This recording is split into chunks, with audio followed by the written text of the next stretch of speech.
Voilà, chers amis, bonjour et bienvenue dans cette nouvelle diffusion vidéo pour se retrouver ensemble pour un temps de célébration, de louange et d'adoration, nous le croyons, en famille, confinés chez nous.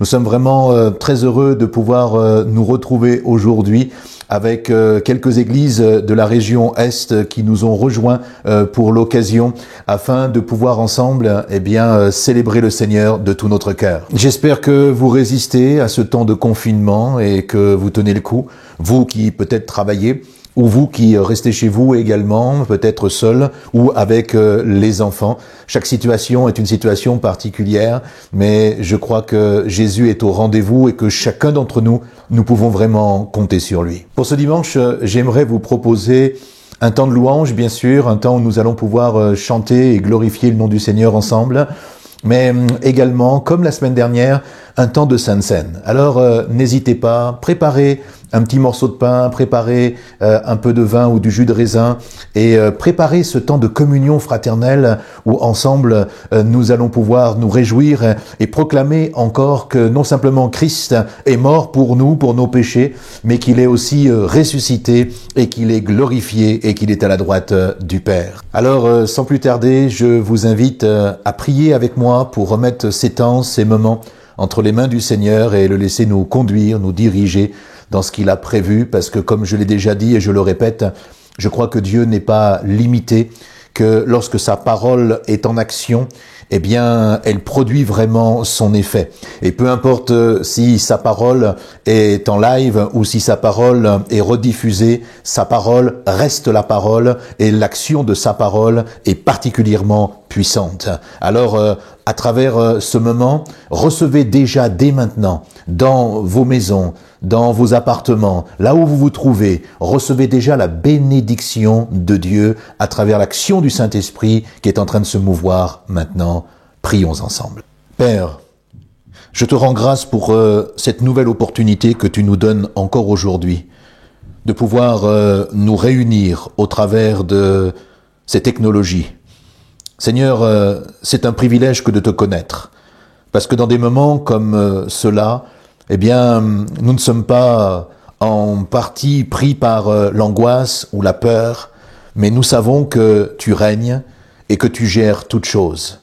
Merci parce que déjà nous avons des nouvelles de nos amis, de nos frères, de nos sœurs qui vont mieux, qui ont été bénis, qui ont été restaurés.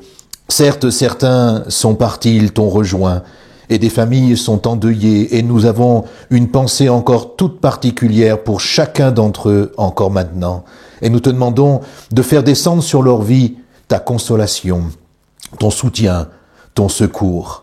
Tu vois que les conditions pour vivre le deuil ne sont pas réunies et que certains n'ont même pas pu voir leurs défunts partir et pouvoir le visualiser une dernière fois, leur dire au revoir. Seigneur, tu vois quelle peine cela peut engendrer dans les cœurs et dans les vies.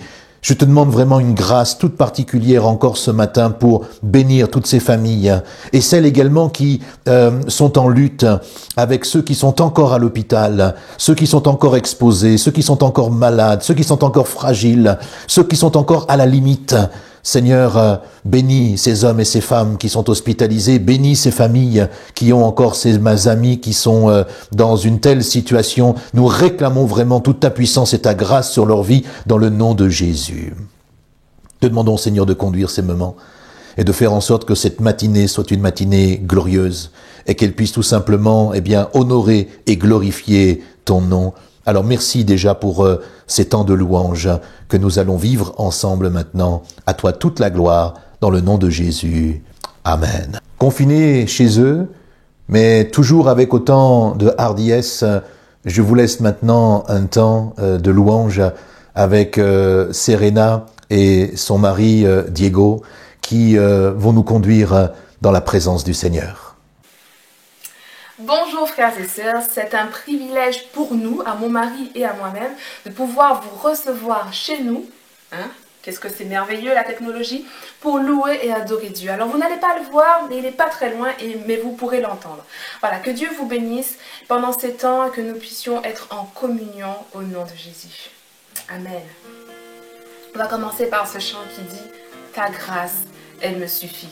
Dans ces moments où on voit que tout le monde est bouleversé, que la pandémie est encore bien présente, nous voulons dire que la grâce de notre Dieu est bien présente aussi et elle nous suffit.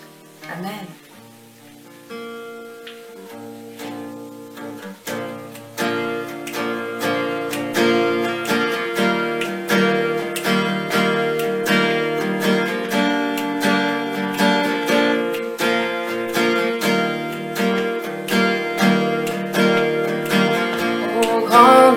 Ta fidélité,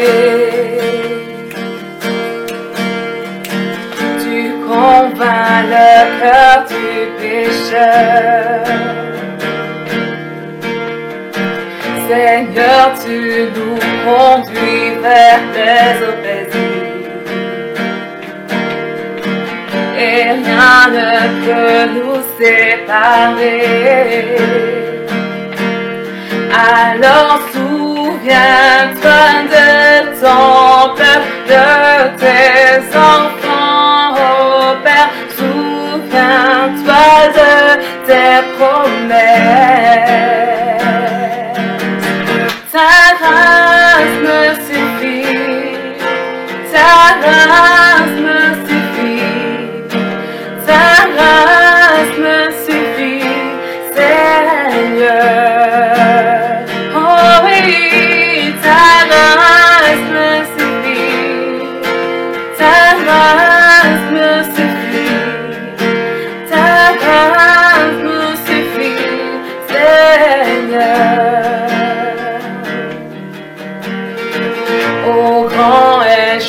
Et ton amour, quand nous sommes faibles, tu nous rends forts. Guidés par toi, nous chantons tous ton salut,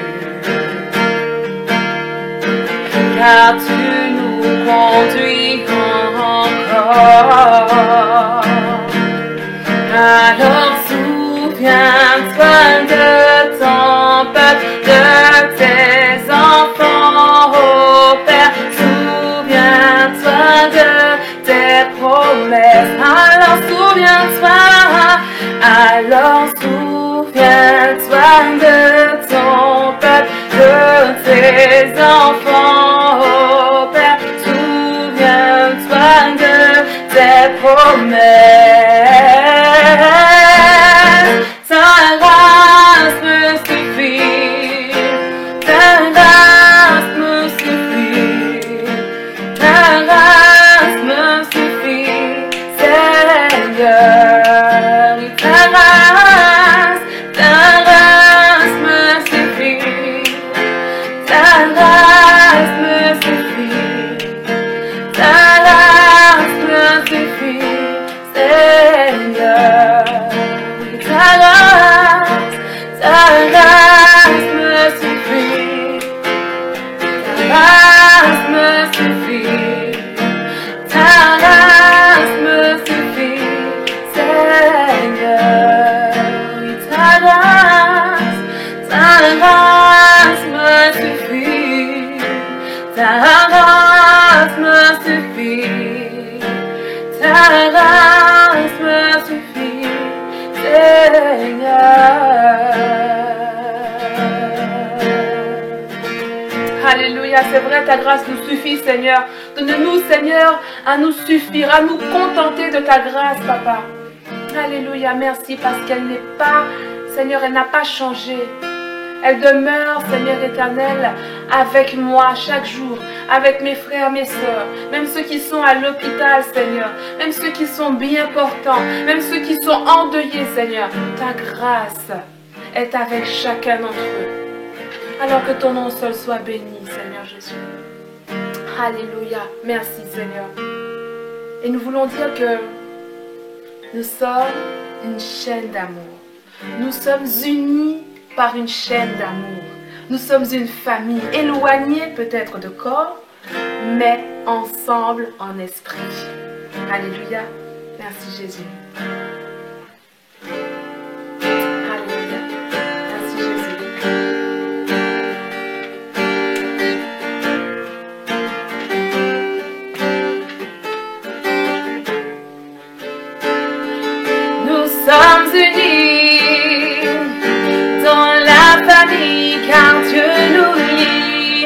toujours par une chaîne d'amour. Concitoyens, nous sommes les siens, car Dieu nous lie à toujours par une chaîne d'amour. Et chacun des maillons dans l'épreuve tiendra bon, lié à toujours par une chaîne d'amour.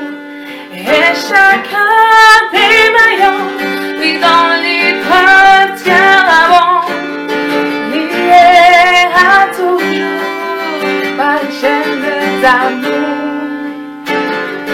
Nous sommes unis dans la famille, car Dieu nous lie à toujours par une chaîne d'amour. Concitoyens, nous sommes les siens, car Dieu nous lie à toujours par une chaîne d'amour. Et chacun des maillons dans l'épreuve tiendra bon, lié à toujours par une chaîne d'amour. Et chacun des maillons dans l'épreuve tiendra bon, alléluia, lié à toujours par une chaîne. Et chacun des maillons dans l'épreuve tiendra bon, au nom de Jésus, lié à toujours par une chaîne d'amour, lié à toujours par une chaîne d'amour, lié à toujours par une chaîne d'amour. Nous sommes liés par une chaîne d'amour à toujours, pas simplement aujourd'hui, pas simplement hier, mais à toujours. Alléluia, à toujours. Et notre Dieu, c'est parce qu'il vit que nous chantons, c'est parce qu'il vit que nous sommes dans la joie, c'est parce qu'il vit que nous sommes en paix. On va le proclamer ensemble, parce qu'il vit. Je ne craindrai rien. Je veux que cette paix qu'il a dit qu'il m'a donnée, qui n'est pas comme celle que la paix que le monde donne, eh bien je veux la vivre chaque jour. Je veux la vivre chaque jour.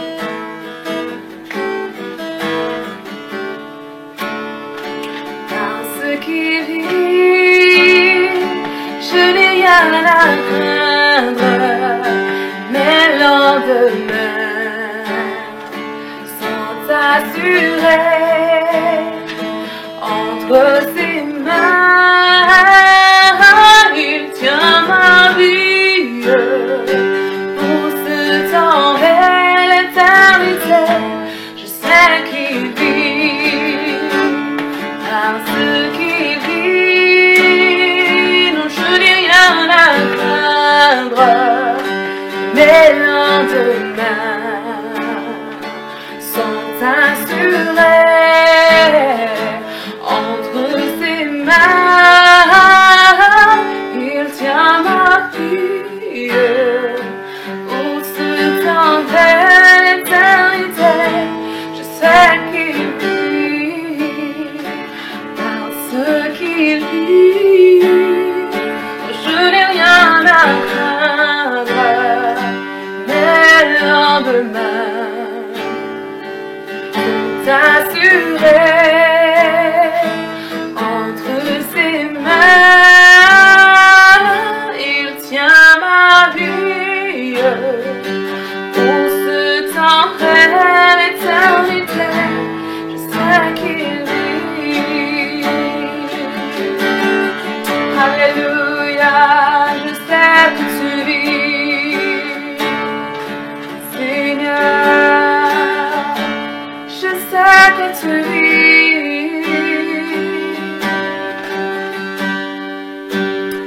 À toi qui as peur, au nom de Jésus, je déclare que la paix de Dieu soit ton partage.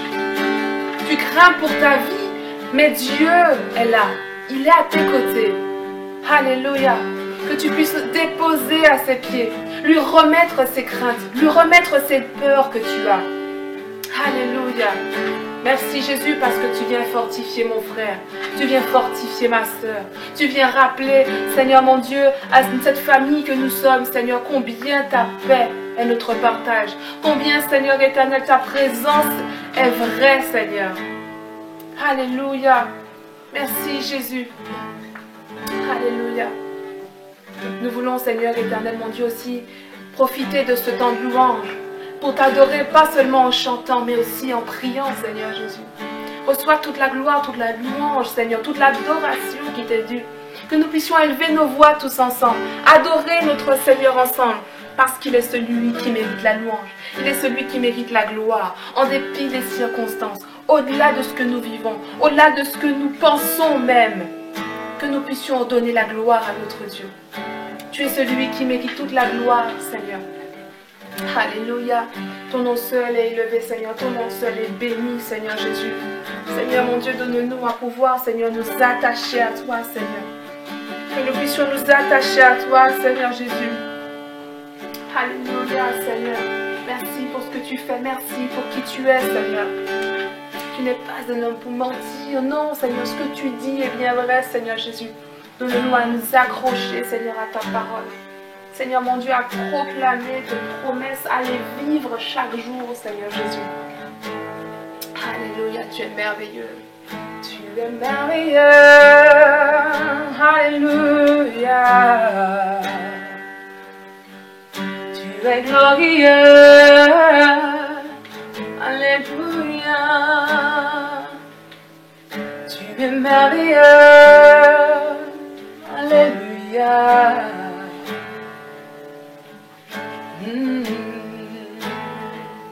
Alléluia.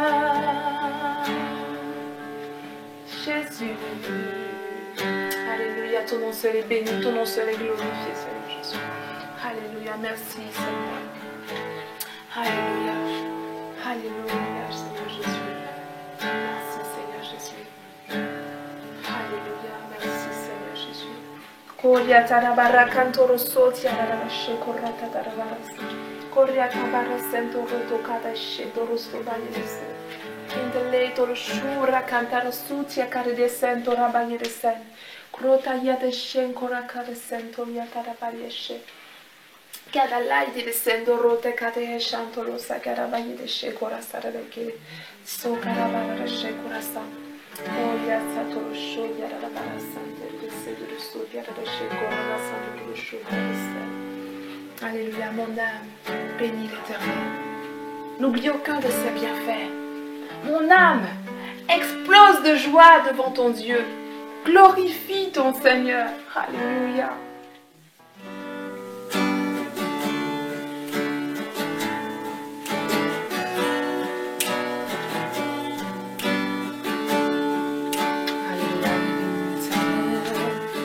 Oui, bénis l'Éternel, oh mon âme, et glorifie son nom. Chante plus que jamais, oh mon âme, je glorifierai son nom. Oui, bénis, oui, bénis l'Éternel, oh mon âme, et glorifie son nom. Chante plus que jamais, oh mon âme, je glorifierai son nom.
je glorifierai ton nom, oui béni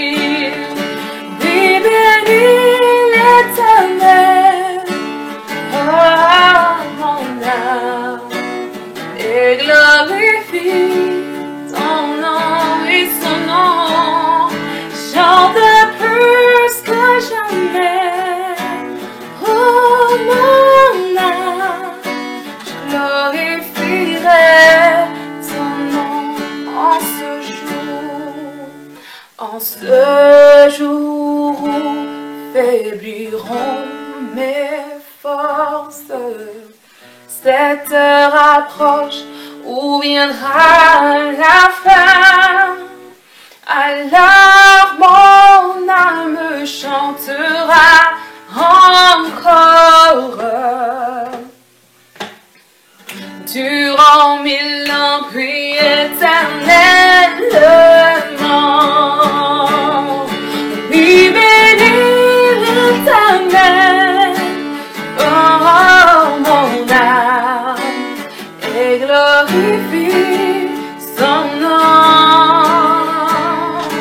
Chante plus que jamais, oh mon âme, je glorifierai ton nom. Oui, béni, béni, oui, béni l'Éternel, oh mon âme, et glorifie son nom.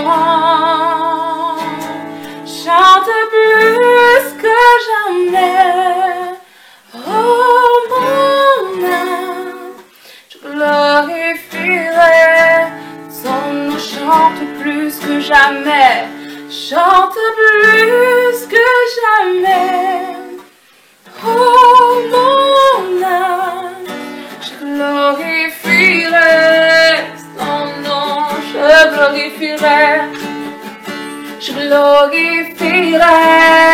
ton nom, je glorifierai ton nom, je glorifierai, oui je glorifierai ton nom, je glorifierai ton nom.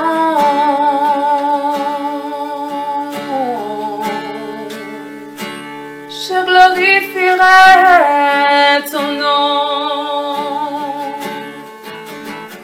Je glorifierai ton nom. Tu es merveilleux, Seigneur. Je veux glorifier ton nom, Seigneur. À chaque instant, à chaque moment, Seigneur, je veux glorifier ton nom. Alléluia. Alléluia, merci. Je veux glorifier ton nom.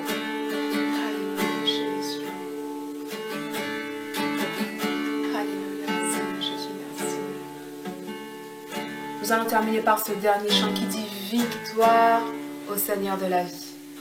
Alléluia, parce qu'il mérite la victoire. Toute la victoire. Toute la victoire. C'est un Dieu de victoire. Amen. Merci Seigneur Jésus. Alléluia, merci Jésus. Merci Jésus. Alléluia, merci Jésus.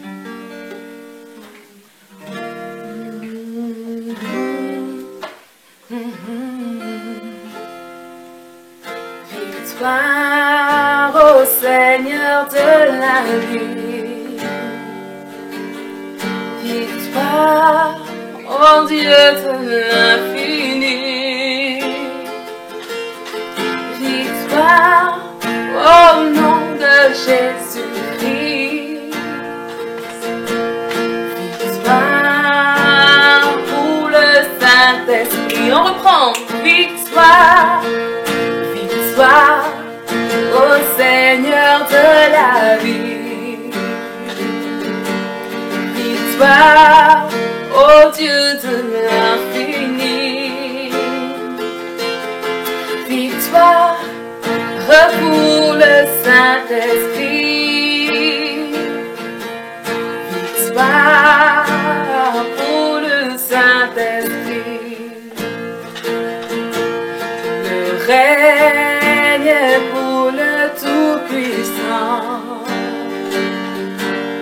Je règne pour lui dans tous les temps. Car l'agneau a donné son sang, qui crie victoire dès maintenant. Oh, victoire au Seigneur de la vie. Alléluia. Victoire au Dieu de l'infini. Victoire au nom de Jésus-Christ.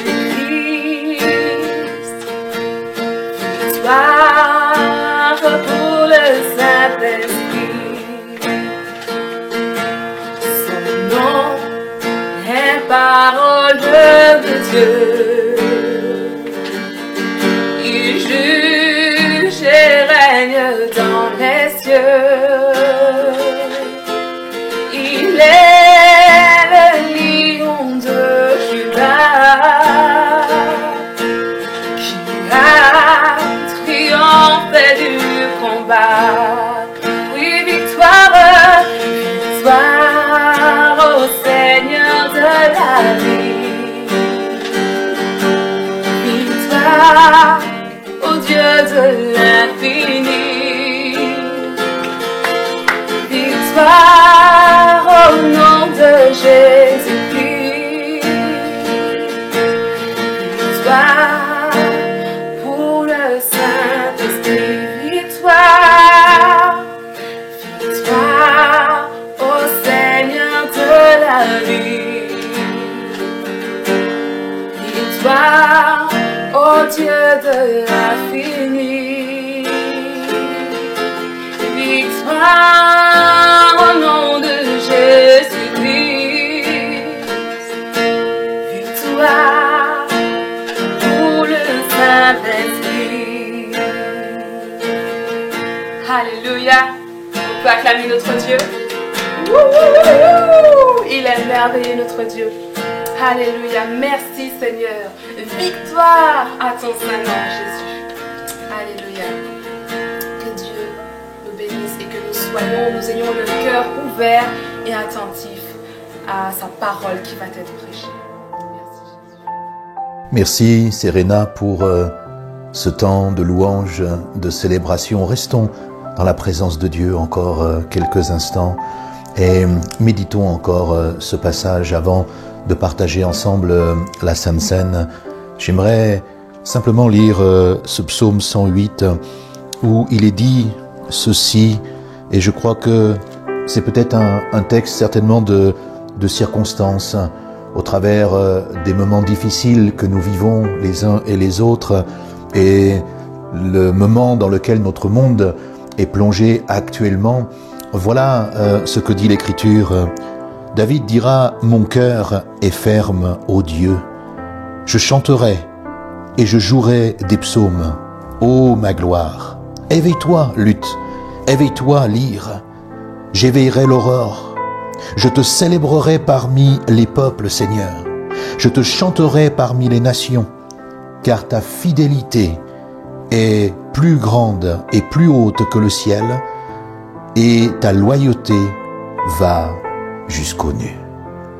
Je crois, chers amis, que dans les circonstances que nous traversons aujourd'hui, eh bien, plus que jamais, nous devons continuer à garder notre cœur ferme en Jésus-Christ et à le louer et à le célébrer. Prions pour ce temps du repas de partage que nous allons avoir au travers de la Sainte Seine maintenant. Seigneur, pour ce pain et pour ce vin, merci. Ce pain nous rappelle combien tu as donné ta vie et que tu as laissé ton espérance sur cette terre disparaître à la vue des hommes. Ta chair, ton corps a été meurtri, anéanti. Les hommes se sont réjouis de te briser, pensant qu'ils allaient en finir avec toi. Ce vin que nous prenons ressemble bien entendu à cet emblème de ton sang qui a coulé pour nous et qui nous indique que maintenant, à cause du sang que tu as versé, tous nos péchés sont pardonnés. Mais au travers de cette Sainte Seine, nous voulons réaliser ce matin combien tu as remporté la victoire et combien tu es allé jusqu'au bout de ce que le Père t'avait indiqué. Seigneur, merci, parce que finalement, rien ne t'a arrêté, mais tu es, toi, allé jusqu'à la croix, et l'apôtre dira même jusqu'à la mort de la croix. Tu as remporté la victoire. Alors merci parce que non simplement ta mort, mais ta résurrection a transformé notre vie. Et nous te bénissons parce que non simplement tu es ressuscité, mais le Père t'a glorifié. Et c'est pour cela que nous avons de l'espérance dans notre cœur. Et c'est pour cela que, ensemble, encore ce matin, dans la communion fraternelle, nous voulons partager ce pain et ce vin maintenant, ensemble, nous rappelant tout ce que tu as accompli pour chacun d'entre nous.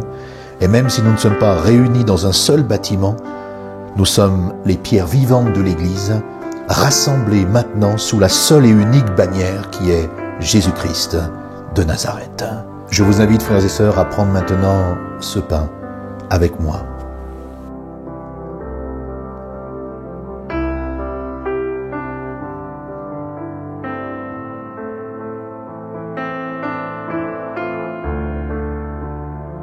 La Bible dit, ils prirent ensuite la coupe, et après avoir rendu grâce, ce que nous avons fait il y a quelques instants, eh bien, ils la partagèrent ensemble et nous voulons prendre aussi la coupe et la partager ensemble spirituellement maintenant, en nous rappelant ce que Christ a accompli.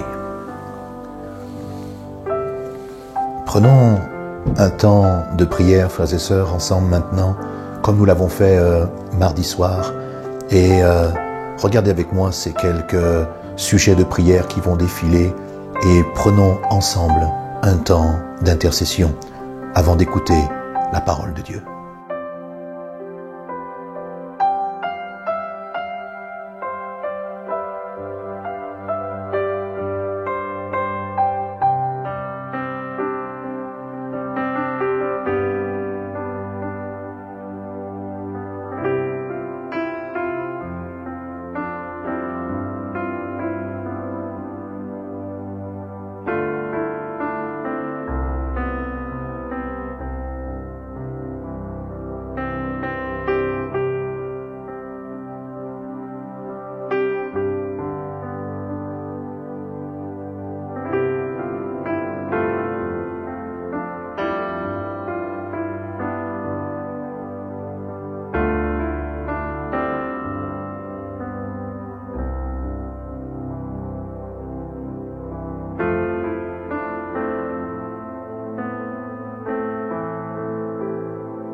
Seigneur, nous voulons croire que tu entends la prière et que tu es le Dieu qui agit encore.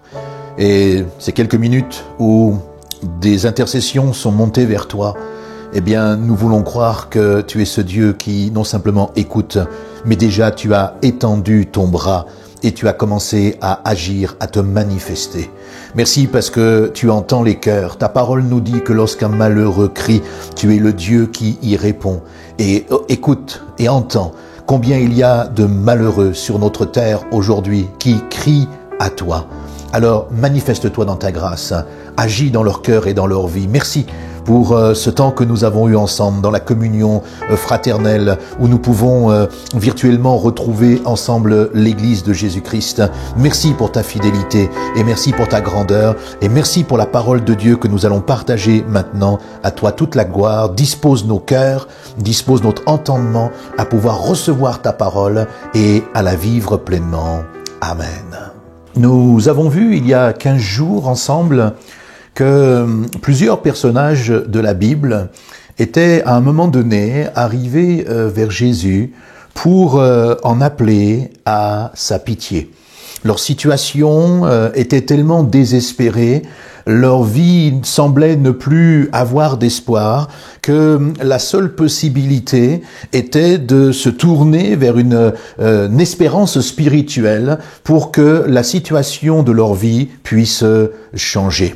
Il n'y avait plus de moyens humains à leur disposition, peut-être même que tout ce qu'ils avaient essayé de mettre en place s'était tout simplement dispersé maintenant et n'apportait plus aucun profit, aucune solution, plus aucune espérance. Et donc la seule manière aujourd'hui de pouvoir transformer la problématique de leur vie, c'était de se tourner vers Dieu. Je ne sais pas si vous vous êtes déjà retrouvé dans une telle situation où la vie vous amène à réfléchir, à savoir que devez-vous faire. Est-ce que vous restez campé sur vos positions?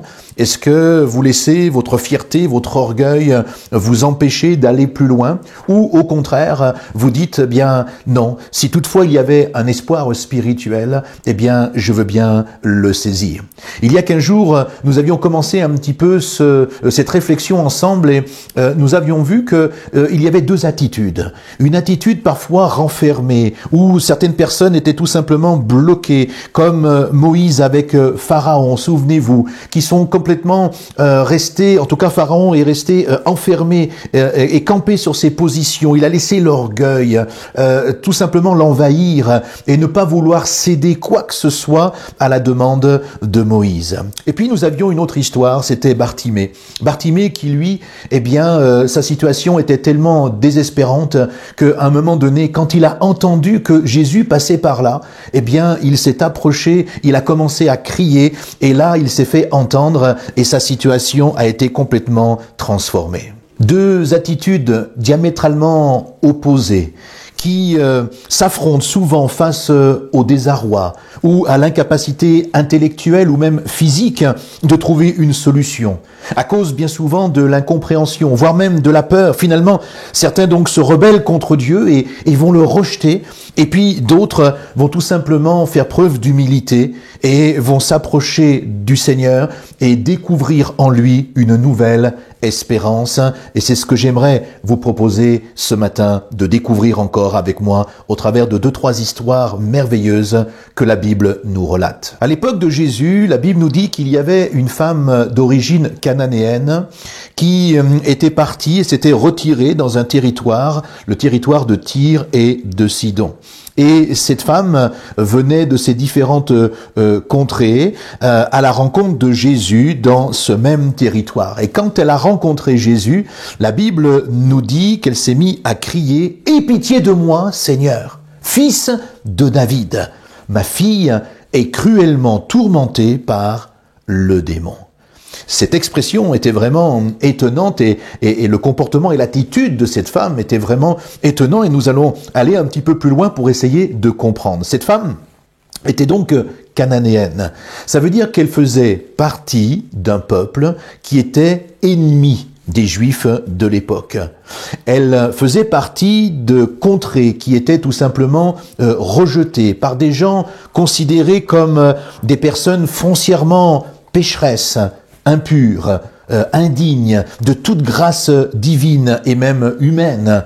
Il y avait une antipathie tellement profonde entre ces deux populations empreintes de racisme même, nous pourrions dire, des deux côtés. Or, cette femme, malgré sa haine de ce peuple pour elle-même, est dans une grande souffrance. Elle est dans une grande souffrance, non simplement à cause d'elle, mais la Bible nous dit à cause de sa fille, qui, dit-elle, est tourmentée par des manifestations diaboliques. Il y a des attitudes, des comportements qui la dépassent complètement et qui la fait particulièrement souffrir. Vous savez, c'est déjà tellement éprouvant de se sentir rejeté. Mais en plus d'être incompris ou incomprise, refoulé, voire même jugé, condamné par d'autres injustement parce qu'ils ne comprennent pas votre problème. C'est vrai que c'est déjà difficile de supporter ses propres épreuves quand il faut en plus supporter le regard des autres, le comportement des autres, les paroles des autres, les commentaires, parfois même des maladresses. Et là, ça touchait sa propre fille. Elle était particulièrement atteinte.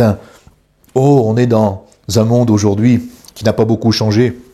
On juge tellement vite celui ou celle que l'on ne comprend pas, celui ou celle qui passe par toutes sortes de difficultés.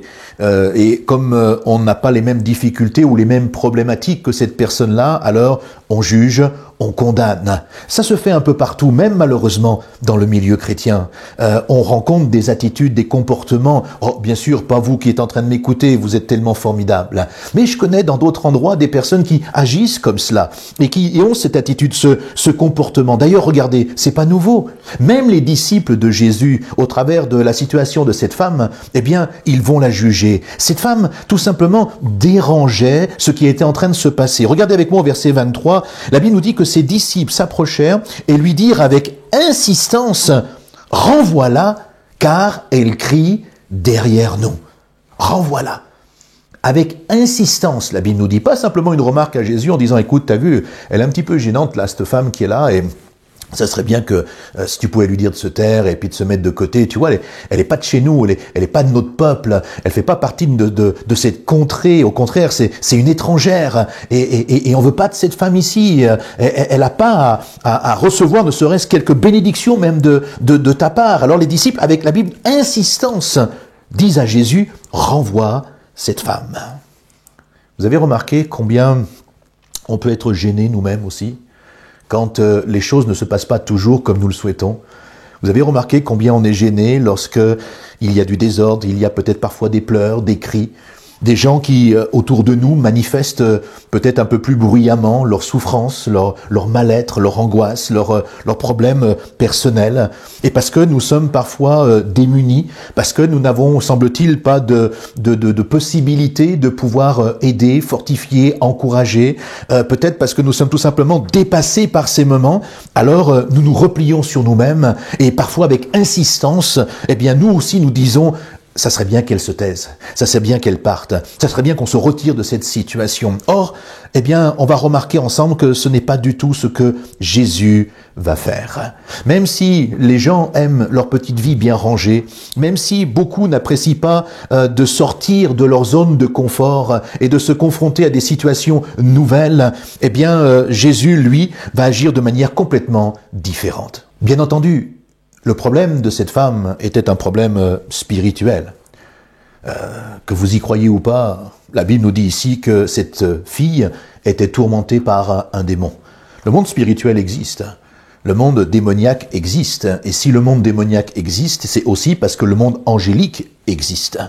Donc cette terre fonctionne aussi avec un monde spirituel. Et que nous le voulions ou pas, c'est une réalité.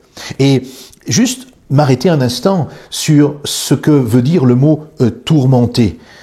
c'est tout simplement être en proie à une angoisse profonde, à une forme d'incertitude. C'est ne pas être en paix, ne pas être serein, ne pas être tranquille. C'est ressentir un certain nombre de choses qui intérieurement va nous agiter. Le tourment, voyez, c'est comme une peur inexpliquée, sans raison apparente, un sentiment un peu dépressif ou une affliction profonde qui semble ne pas forcément avoir de raison logique. Mais ne nous trompons pas. Une personne tourmentée n'est pas forcément une personne qui est possédée. Et il faut que nous fassions bien la différence. C'est seulement qu'il y a une partie de sa vie qui est sous l'influence démoniaque, une influence avec parfois même des manifestations spirituelles, parce que sa vie n'a pas été livrée complètement au Seigneur, ou qu'il y a eu tout simplement des portes ouvertes dans son existence. Parfois, il y a eu même des pactes avec l'ennemi qui a pu être établi, et c'est pour ça que nous utilisons parfois le mot lié, comme des personnes qui sont liées à cause de choses qu'elles ont vécues ou qu'elles ont, auxquelles elles ont participé. Elles ont parfois pratiqué les sciences occultes et il y a eu des conséquences sur leur vie suite à ces pratiques. Mais ne confondons pas la possession et les manifestations démoniaques. Il y a plusieurs types de manifestations démoniaques que nous trouvons dans le Nouveau Testament, au moins 5 différentes, mais je n'ai pas le temps ce matin, c'est pas le sujet. J'aimerais aller un petit peu plus loin parce que ce qui est intéressant, c'est finalement la démarche de cette femme qui avait tout simplement entendu parler d'un certain Jésus. Pourquoi je dis que elle le connaissait? Elle l'avait pas simplement entendu parler, tout simplement parce qu'elle l'appelle fils de David. Et fils de David, il y a que ceux ou celles qui avaient quand même un plan de recul sur la connaissance, sur l'histoire, sur la connaissance même des Écritures.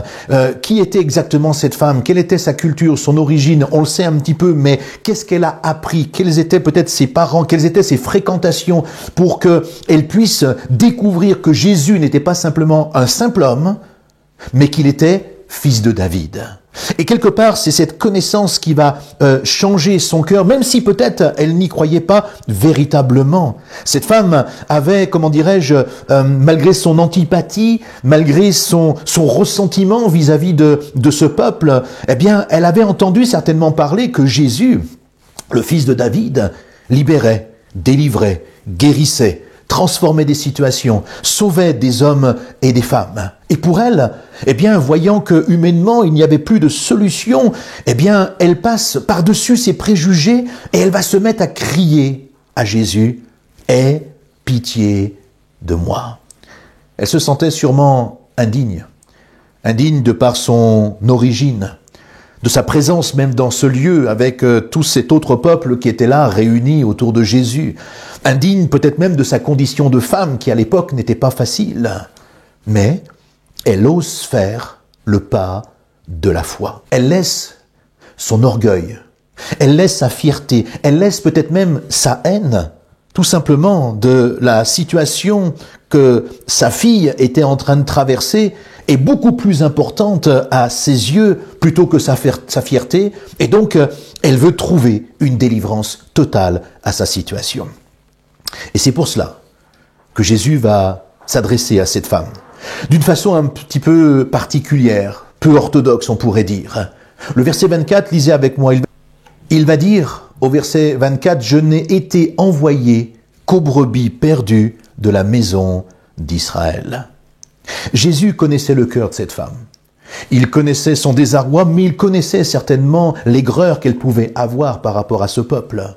Peut-être même de la haine, plus qu'encore qu'une antipathie, quelque chose qui était foncièrement désagréable en elle quand elle rencontrait ces hommes et ces femmes, ce peuple qu'elle appréciait absolument pas. Mais voyez, cette femme, malgré tout ce qu'elle pouvait ressentir et puis tout ce désaveu vis-à-vis de ce peuple, eh bien, son désarroi est tellement profond qu'il va au-delà de toutes ses émotions. Et puis, elle va faire le pas.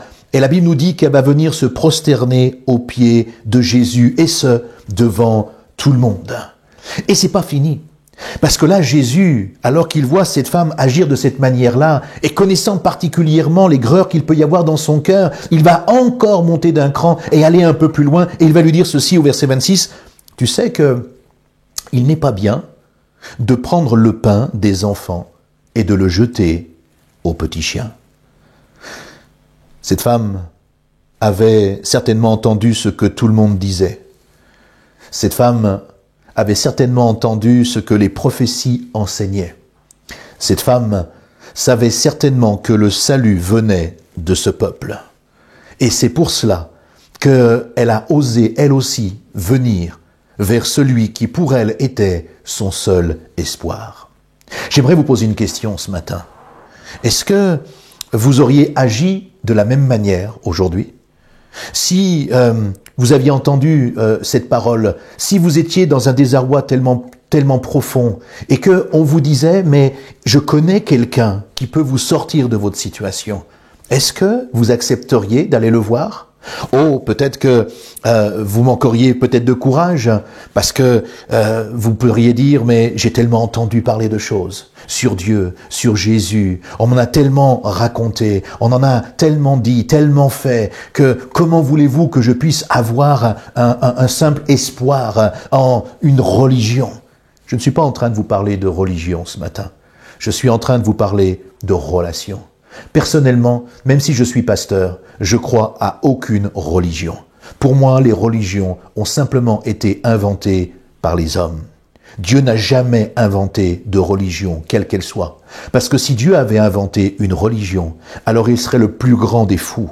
Parce qu'il aurait donné dans certains continents, une certaine forme de croyance. Et au fur et à mesure des siècles, eh bien, les hommes et les femmes auraient tout simplement fait en sorte de faire cette guerre que nous connaissons aujourd'hui, ces guerres de religion. Dieu n'est jamais à l'origine de ces religions. Dieu est à l'origine d'une relation. Les hommes ont modifié cela parce qu'ils ont trouvé qu'au travers de la religion, ils avaient une capacité d'asseoir leur grandeur et de prendre le pouvoir. Non, Dieu n'est à l'origine d'aucune religion, mais Dieu est à l'origine d'une relation qu'il veut que vous puissiez établir, et pour cela, il nous a donné une personne et une seule avec laquelle vous pouvez converser et par laquelle vous pouvez passer pour atteindre le Père. Cette personne s'appelle Jésus-Christ de Nazareth.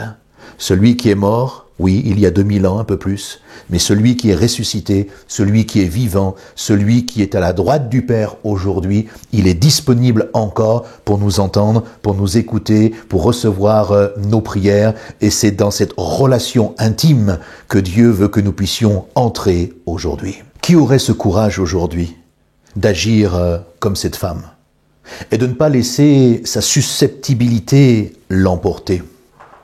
De repartir peut-être même vexée. Vous savez, si elle était repartie vexée, elle aurait eu une double peine. La première, c'est que justement, elle se serait sentie humiliée, blessée. Et la deuxième, c'est que sa fille n'aurait jamais été guérie. Combien de personnes aujourd'hui vivent la double peine dans leur vie? Parce que d'abord, ils ne veulent pas croire en cette parole. Ils ne veulent pas saisir cette parole de Dieu qui est libératrice pour leur vie. Et la deuxième, eh bien, c'est que tout simplement, ils restent dans leurs problématiques, ils restent dans leurs souffrances, ils restent dans leur douleur. Chers amis, cette femme va montrer une détermination pour obtenir sa bénédiction. Vous savez pourquoi? Parce qu'elle en avait assez. Elle en avait assez de voir sa fille souffrir comme cela. Elle en avait assez de voir sa fille être dominée par des manifestations extérieures et qui venaient briser cette relation et anéantir cette fille. Elle, je dirais même, elle en avait assez d'en avoir assez. Et à cause de cette situation douloureuse pour elle, elle laisse tout simplement exploser cette petite graine de sénévé qu'elle a dans son cœur, c'est-à-dire cette petite graine de foi qui va faire toute la différence. La Bible dit que ce sont les violents qui s'emparent du royaume de Dieu, c'est-à-dire pas les violents de manière physique, mais les violents dans le sens, ils vont avoir cette attitude, cette démarche, ils vont aller jusqu'au bout, ils ne vont pas se laisser décourager. Et même si les disciples ont commencé à lui dire, eh bien tais-toi, et puis ça serait bien que tu nous déranges plus, et que même ils sont allés voir Jésus pour que finalement cette femme se taise, elle a été jusqu'au bout, elle a fait cette démarche, elle est allée voir Jésus et elle a crié à Jésus. Les propos de Jésus semblent durs et pourtant il ne dit que la vérité. Cette femme ne se révolte pas, elle ne se rebelle pas, elle n'entre pas dans une polémique comme on pourrait faire aujourd'hui. Elle ne commence pas à écrire sur les réseaux sociaux « Ah, je suis allé voir Jésus, voilà ce qu'il m'a dit » et puis à partir de là, allez hop, tout s'enflamme sur la toile. Non, elle n'a pas eu cette attitude, elle n'a pas eu ce comportement. Elle va répondre tout simplement d'une manière humble quelque chose qui va bouleverser non simplement sa propre vie, mais bien entendu aussi la vie de sa fille. Elle va dire ceci, « Seigneur, les petits chiens mangent les miettes qui tombent de la table de leur maître. » Cette phrase-là va bouleverser la vie et peut-être même la famille de toute cette femme. Elle va vivre quelque chose là d'incroyable. Jésus va voir qu'au travers de ses propos, il y a la foi, il y a de la confiance. Qu'est-ce qu'elle voulait dire par là? Elle voulait dire tout simplement qu'au-delà des apparences, qu'au-delà d'une forme de religiosité, au-delà même de sa culture qui s'opposait à ce peuple et vivait dans l'affrontement, elle avait des oreilles pour entendre. Elle avait une intelligence et un cœur pour comprendre que pour elle, une solution pouvait exister pour sa fille. Et cette phrase-là, remplie d'humilité, de simplicité vis-à-vis de Jésus, va tout simplement manifester la foi qu'il y a dans son cœur. Oh, nous, je sais bien, aujourd'hui, on aurait voulu de la reconnaissance, on aurait voulu de l'intérêt, on aurait voulu de la considération. Mais vous savez que parfois, Jésus doit nous dire la vérité. Et il doit parfois mettre le doigt sur des choses qui nous sont désagréables, qui nous font mal, peut-être même qui nous font souffrir, mais nous avons besoin de les entendre. Chers amis, Jésus n'a pas changé. Et il est toujours le même. Il veut et il peut encore nous libérer, nous délivrer, nous transformer et changer nos vies. Il a cette capacité-là. Il est encore le Dieu des miracles. Il a ce désir de le faire dans nos vies et dans votre vie actuellement. Même là où vous êtes, assis dans votre fauteuil, à la cuisine, sur votre chaise, peu importe là où vous vous trouvez, Jésus, là, a cette capacité maintenant de descendre dans votre cœur, dans votre vie, dans votre corps, et de vous toucher si tout simplement vous abdiquez, si vous abandonnez votre fierté, votre orgueil et que vous laissez tout simplement Jésus agir là maintenant au plus profond de vous-même. Si vous reconnaissez que vous aussi de temps en temps vous mangez quelques miettes, comme les petits chiens, ces miettes qui tombent de la table. Et Jésus voudrait vous donner beaucoup plus que des miettes maintenant. Il aimerait vous apporter un repas total et complet pour tout simplement que votre vie puisse être épanouie et bénie. Laissez-vous enseigner par cette parole. Laissez-vous éduquer par cette parole. Voire même laissez-vous reprendre parfois par cette parole lorsqu'elle s'adresse à vous. Ne la rejetez pas. Peut-être que vous êtes comme cette femme, avec un problème important pour vous-même, ou peut-être pour quelqu'un qui vous est cher, un proche, et vous n'osez peut-être pas venir à Jésus. Il y a tellement de confusion dans votre cœur. Vous avez tellement entendu parler de choses concernant Dieu, la religion, la foi, les églises, les protestants, les évangéliques, comme cela est le cas aujourd'hui. On aime bien trouver des coupables et taper sur les uns ou sur les autres. Et vous avez entendu tellement de critiques, peut-être même d'insultes ou même d'insanité. J'aimerais tout simplement vous dire, le seul qui peut véritablement vous libérer et vous sauver, c'est Jésus-Christ. Peut-être vous vous dites, mais peut-il vraiment venir quelque chose de bon de ce Jésus avec tout ce qu'on entend à la radio, à la télévision, tous ces médias qui nous parlent de ces églises qui jeûnent, qui prient, qui soi-disant diffusent le coronavirus, tous ces mensonges qui sont là diffusés aujourd'hui et qui cherchent tout simplement à nuire à l'évangile, j'aimerais vous dire que le seul qui peut véritablement vous libérer et vous affranchir, le seul qui peut vous donner aujourd'hui une nouvelle espérance, c'est Jésus-Christ. En cet instant, vous n'avez donc que deux choix. Le choix de rester dans ce que vous semblez connaître et ne rien changer à votre vie, à votre avenir et à votre destinée. Et puis vous avez un autre choix, celui, comme cette femme, de passer par-dessus vos préjugés, par-dessus ce que peut-être vous avez entendu, reçu, et puis d'oser croire en Dieu. Et plus que d'oser croire en Dieu, mais d'oser croire Dieu, d'oser croire ce qu'il dit. Il y a une différence entre croire en Dieu et croire Dieu.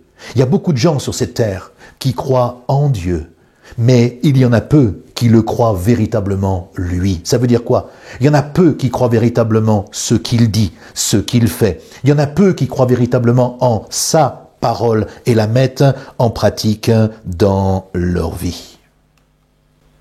Si vous croyez en lui, vous serez libérés aujourd'hui. Oui, car Dieu a compassion de celui qui est dans la détresse. Et Dieu a encore beaucoup de choses à vous accorder, des grâces et des bontés à vous donner. Peut-être vous êtes tourmenté, oppressé, peut-être vous vivez des choses qui vous font souffrir. Eh bien, faites connaître votre désarroi à Dieu, comme le roi David un jour l'a fait, tout simplement en le priant. Dans le psaume 4, le verset 1, il a dit « Quand je crie, réponds-moi. Quand je suis dans la détresse, sauve-moi. Aie pitié de moi et écoute ma prière. » Eh bien, vous pourriez reprendre ce verset ce matin, cette parole de David, l'appliquer à votre vie et tout simplement prier le Seigneur.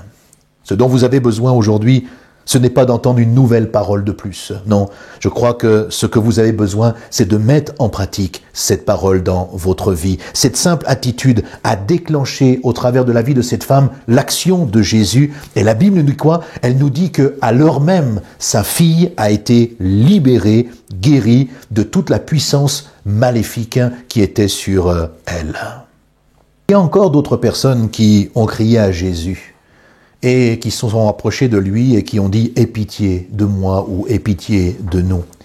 Et comme je sais qu'il y a des enfants qui nous regardent, eh bien, j'aimerais vous passer maintenant cette courte vidéo en introduction de ce texte.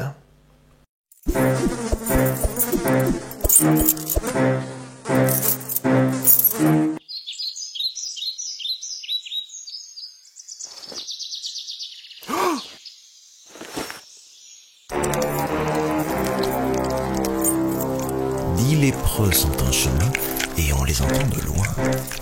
Lépreux, attention, évitez la contagion. Personne ne doit s'approcher et encore moins le toucher. Quelle misère et quelle odeur, oui, ils font vraiment très peur. Ils voient Jésus arriver et ils se mettent à crier « Jésus, Jésus, aide-nous, nous sommes si seuls, guéris-nous » Jésus a vraiment pitié, il leur dit « Ok, partez de suite voir le prêtre, vous êtes guéris de la lèpre. » Ils repartent et en marchant, ils sont guéris, épatants.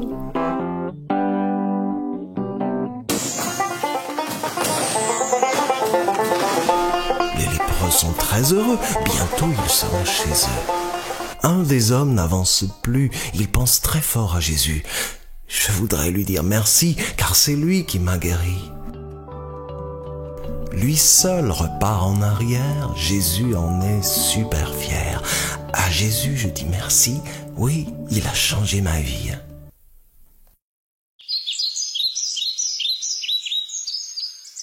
Vous avez bien sûr reconnu ce texte de l'Écriture pour ceux qui avaient peut-être l'habitude de lire la Bible.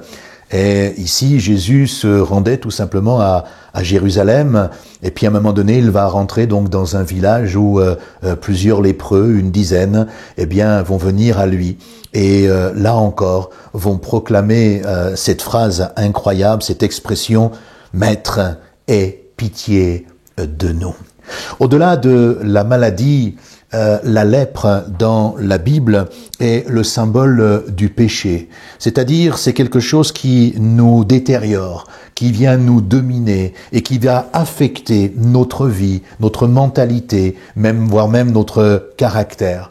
C'est un petit peu comme ce virus, ce coronavirus, ce Covid-19, qui va atteindre notre système respiratoire et qui peut jusqu'à produire même la mort de l'être humain. Eh bien, de la même manière, le péché va affecter notre âme et notre cœur, et il peut non simplement nous causer parfois une mort physique, mais surtout, et c'est là le plus grave, c'est qu'il peut nous causer une mort éternelle. Aujourd'hui, on ne souhaite plus trop entendre des messages qui parlent du péché. Oh, même dans les églises, on est dérangé lorsque des pasteurs abordent cette question-là. Oui, parce que parler du péché, ça gêne, ça dérange, ça met mal à l'aise. Mais si vous voulez que votre vie change vraiment, il faut appeler les choses par leur nom. Et lorsque il y a du péché quelque part, il faut tout simplement, le dénoncer, dans le sens où il faut mettre les choses à la lumière pour que Christ puisse transformer et pardonner notre vie. Alors, c'est quoi le péché?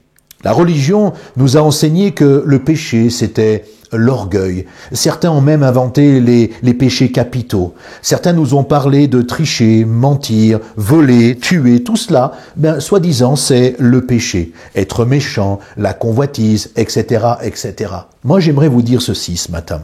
Tout cela, ce n'est pas le péché. Non, tout cela, ce n'est pas le péché. Mais tout cela, c'est la conséquence du péché dans la vie de l'être humain. Et c'est pour cela que nous avons autour de nous des gens qui sont dans l'incompréhension. C'est pour ça que nous avons des gens autour de nous qui sont des gens très sympathiques au demeurant. Oui, très sympathiques, et qui disent, mais écoutez, moi, pasteur, j'ai pas de péché. Je suis pas un pécheur, je suis pas une pécheresse. Moi, j'ai pas de problème. Et quand vous leur posez la question, pourquoi ils disent cela, ils vont vous dire, mais moi, je ne triche pas. Je ne mens pas, je ne vole pas, je n'ai jamais tué. Au contraire, même, je fais du social. J'essaye d'aider mon prochain, de lui faire du bien. Vous voyez, je ne peux pas être un pécheur, une pécheresse. Sauf que le péché, ce n'est pas cela. Et j'aimerais voir avec vous, cette définition du péché. Parce que le mot péché, dans son sens original, est intéressant. La Bible va nous expliquer que le péché, c'est tout simplement ne pas faire la volonté de Dieu. Quelque part, le péché, c'est manquer les objectifs que Dieu nous a fixés. Je pourrais dire que le péché, c'est manquer la cible, rater le but, ne pas atteindre le centre de la cible, c'est-à-dire ne pas vivre et ne pas pratiquer quotidiennement le projet ou les plans que Dieu a fixés dans notre vie. Tricher, mentir, voler, critiquer, médire, toutes ces choses, c'est la conséquence du péché. Et lorsque nous nous éloignons des principes divins, bien entendu, ces choses se mettent en pratique dans notre vie. Et tout cela laisse des traces, comme la lèpre sur ces malades a affecté chacun de leurs membres. Oh, peut-être que quelqu'un aujourd'hui, vous vous sentez couvert de lèpre. Oh, peut-être pas physiquement. Grâce à Dieu, on a trouvé aujourd'hui certains remèdes pour pouvoir endiguer cette maladie terrible. Mais je parle au niveau spirituel, comprenez-moi. Qu'est-ce que les hommes ont inventé pour pouvoir endiguer les conséquences du péché dans la vie de l'être humain? Les hommes ont essayé d'inventer des choses, mais ils n'y ont pas réussi. Il n'y a pas eu de solution, parce que les hommes n'ont aucune solution contre le péché, contre le fait de ne pas accomplir la volonté du Père. Et peut-être que vous vous sentez affecté aujourd'hui. Votre vie est affectée, votre cœur est affecté, votre raisonnement est affecté. Peut-être même votre mentalité est affectée par le péché. Peut-être même que votre caractère, vos pensées sont affectées par le péché, souillées par le péché. Pour en être libéré, chers amis, il faut tout simplement rencontrer la bonne personne. Vous n'avez pas de vaccin contre le péché. Il n'y a pas de médicament contre le péché. Il n'y a pas de conseil particulier contre le péché, et il n'y en a qu'un seul qui peut vous libérer et vous pardonner de tout péché, c'est Jésus. C'est le seul. Ces 10 personnes sont venues à Jésus et ils lui ont tout simplement expliqué leur détresse. Et il leur a dit, ils leur ont dit, ces 10, à Jésus, aie pitié de nous. Savez-vous que aujourd'hui même, vous aussi, vous pouvez venir à Jésus, maintenant même, et lui confesser vos péchés. À votre avis, que fera Jésus? Mais je peux déjà vous le dire. Si vous vous approchez de Jésus là maintenant, et que vous commencez à confesser là dans votre cœur, dans votre vie, dans votre salon, là où vous êtes, dans votre voiture, peut-être sur votre lieu de travail, vous avez pris un moment de pause pour écouter ce message. J'aimerais vous dire que ce que Dieu va faire, c'est qu'il va pardonner, si vous êtes sincère, tous vos péchés. Il va vous pardonner et vous allez faire une démarche sincère, tout simplement celle d'aller voir Jésus.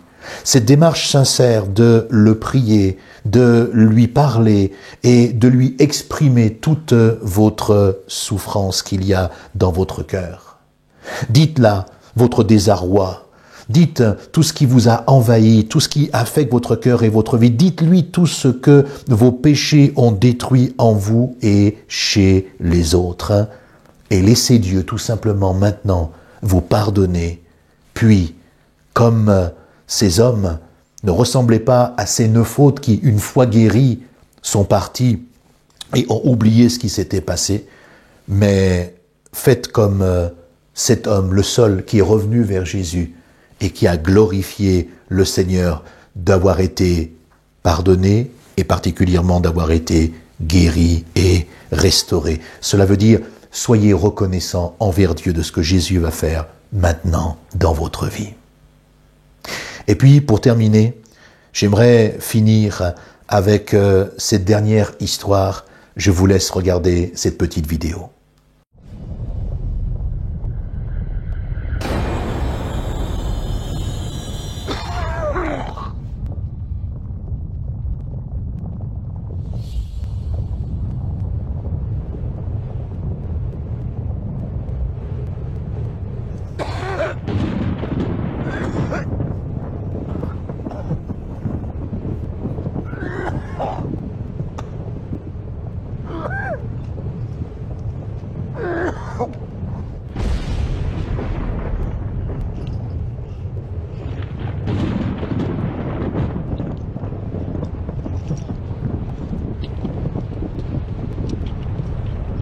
Au secours!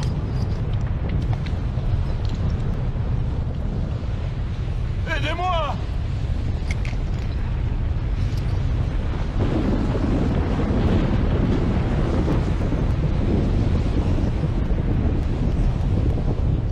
Au secours!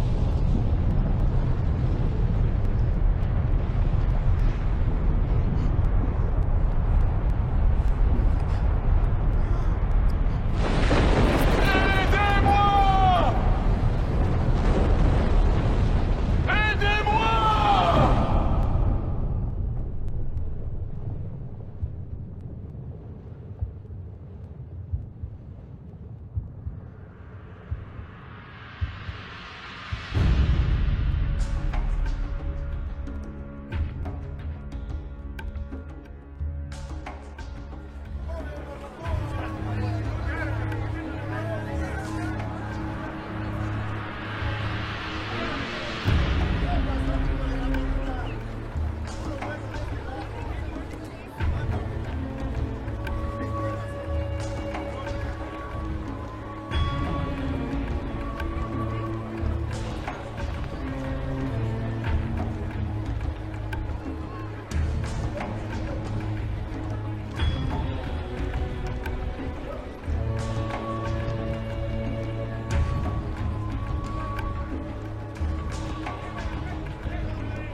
oses-tu me toucher?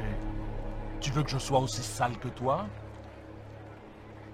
Je ne devrais même pas te permettre de mendier à ma porte. Pardonne-moi, Seigneur. Pardonne-moi, je n'ai pas mangé depuis des jours. Je me demandais si je pourrais avoir un peu des miettes qui tombent de ta table.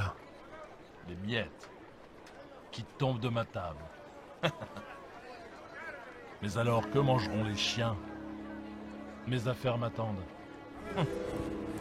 Brûlez-moi ça, c'est infecté.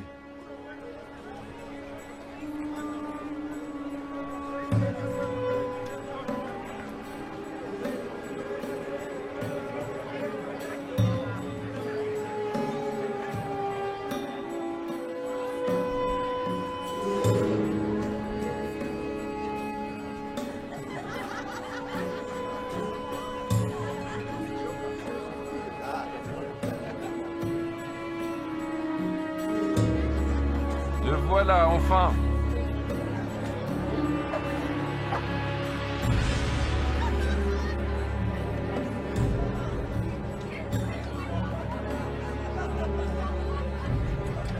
Mon frère préféré. Que me veux-tu cette fois?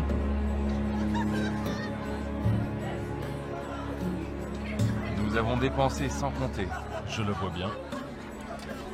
Il y avait un homme riche qui était vêtu de pourpre et de fin lin et qui menait joyeuse et brillante vie. Un pauvre, nommé Lazare, était couché à sa porte, couvert d'ulcères et désireux de se rassasier des miettes qui tombaient de la table du riche.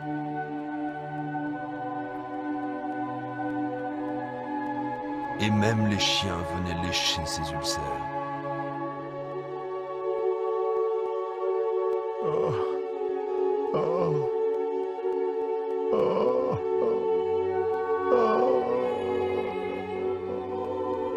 Dieu, aide-moi.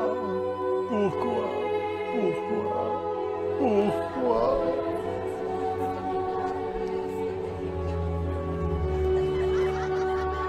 Et le moment fut venu pour les deux hommes de mourir et de passer de cette vie à l'autre.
Au secours!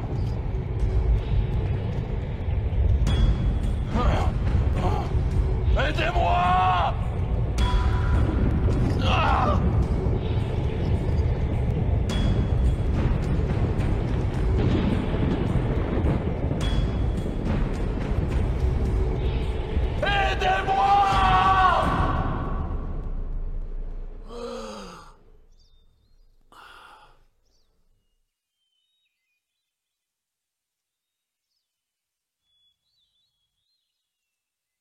L'aumône.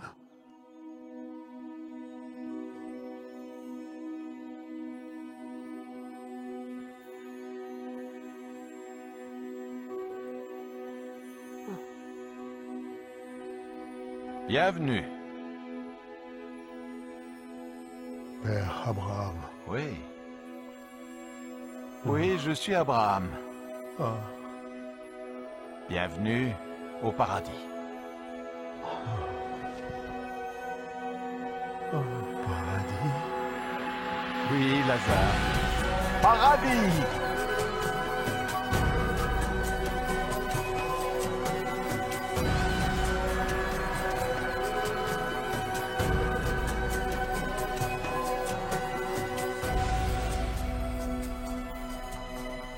Nous avons préparé un banquet en ton honneur.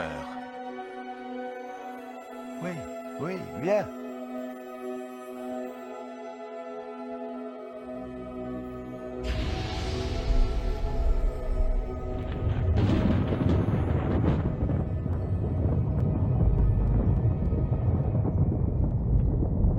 Père Abraham! Père Abraham! Aie pitié de moi!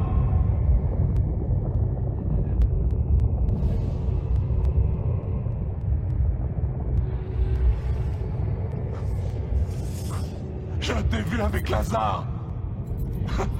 Envoie-le-moi! Pour qu'il trempe le bout de son doigt dans l'eau et me rafraîchisse la langue! Car je souffre cruellement dans ces flammes!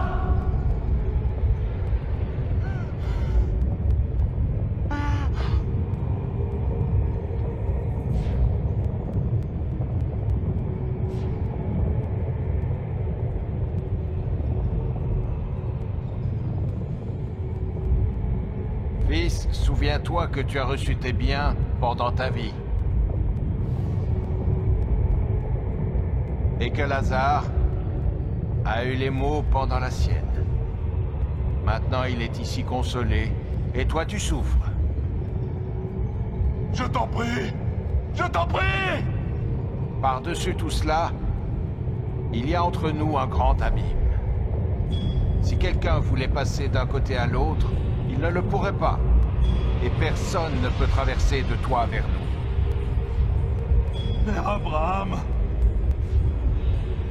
il y a une chose que je veux te demander. Envoie Lazare dans la maison de mon père. Car j'ai 5 frères. Pour qu'ils les avertissent. Et qu'ils ne viennent pas eux aussi dans ce lieu de tourment! Ils ont Moïse. Ils ont les prophètes. Laisse tes frères les écouter. Non. Non. Mais si quelqu'un des morts va vers eux, ils se repentiront. Non, s'ils n'écoutent pas Moïse et les prophètes, ils ne se laisseront même pas persuader par quelqu'un qui ressusciterait des morts. Je t'en prie. Non. Je t'en prie. Non. Je t'en prie. Non.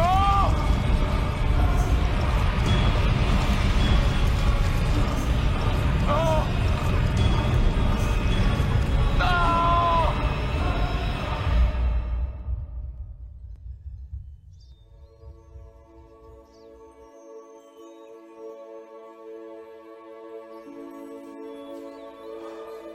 Lazare,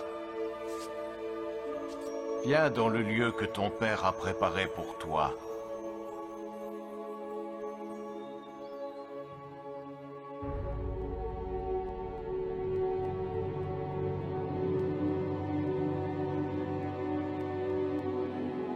Maintenant, nous pouvons diviser ses biens. Nous serons tous riches. C'est ce qu'il aurait voulu. Où crois-tu qu'il soit maintenant? Il était riche dans cette vie. Je suis sûr qu'il l'est aussi dans l'autre.